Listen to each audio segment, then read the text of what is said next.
Guys, welcome to car feature series from Maruti to Rolls Royce part 4. భయ్యా cars లో adaptive cruise control ఉంటుందంటగా. అసలు adaptive cruise control అంటే ఏంటి, అది ఎలా వర్క్ చేస్తుంది?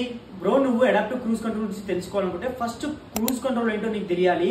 క్రూజ్ కంట్రోల్ గురించి నేను డీటెయిల్ గా ఒక వీడియో అయితే చేశాను, వెళ్ళి ఫస్ట్ అయితే ఆ వీడియో చూడు, తర్వాత నేను అడాప్టివ్ క్రూజ్ కంట్రోల్ గురించి చెప్తాను. బ్రో, నువ్వు చెప్పిన క్రూజ్ కంట్రోల్ వీడియో అయితే ఇప్పుడే నేను చూసాను. క్రూజ్ కంట్రోల్ అంటే నాకు ఏమర్థమైందంటే, ఏముంది, మనం సెట్ చేసిన స్పీడ్ లో వెహికల్ అనేది హైవేస్ లో అదే స్పీడ్ మెయింటైన్ చేస్తుంది. క్రూజ్ కంట్రోల్ అంటే నీకు అర్థమైంది కదా బ్రో, వెహికల్ అనేది మనం సెట్ చేసిన స్పీడ్ లో వెళ్తూ ఉంటుంది.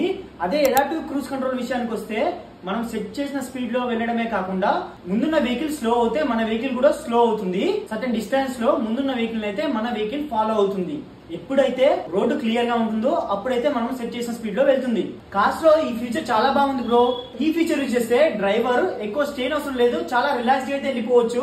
ఈ ఫీచర్ అనేది టోటల్ మనకి సెన్సార్స్, కెమెరాస్ అండ్ రెడార్స్ తో పనిచేస్తుంది. సో డ్రైవర్ అయితే పూర్తిగా రిలాక్స్ అవ్వద్దు, ఎందుకంటే ఇండియన్ రోడ్స్ లో ఎప్పుడు ఎక్కడి నుంచి ఏమొస్తుందో తెలియదు. డ్రైవర్ కొంచెం రిలాక్స్ అయినప్పటికీ ఎప్పటికప్పుడు మానిటర్ చేస్తూ ఉండాలి. సరే, కానీ ఈ విషయాలు నీకే తెలుసు బ్రో. అదా బ్రో, నేనైతే నిఖిల్ అటరిక్ ని ఫాలో అవుతాను. ఈ అకౌంట్ లో కార్ సంబంధించిన ఫీచర్స్ సిరీస్ వైజ్ గా 1 by 1 ఎక్స్ప్లెయిన్ చేస్తున్నారు. ఈ అకౌంట్ లో కార్ సంబంధించిన ఆన్ రోడ్ ప్రైసెస్ కూడా చెప్తున్నారు. వెంటనే నువ్వు నిఖిల్ అటరిక్ ని ఫాలో అయితే అవ్వు, నీకు మంచి ఆటోమొబైల్ సంబంధించిన నాలెడ్జ్ అయితే వస్తుంది. మీరు కూడా ఇలాంటి ఇన్ఫర్మేషన్ కోసం వెంటనే నిఖిల్ అటరిక్ ని ఫాలో అని సబ్స్క్రైబ్ చేసేయండి.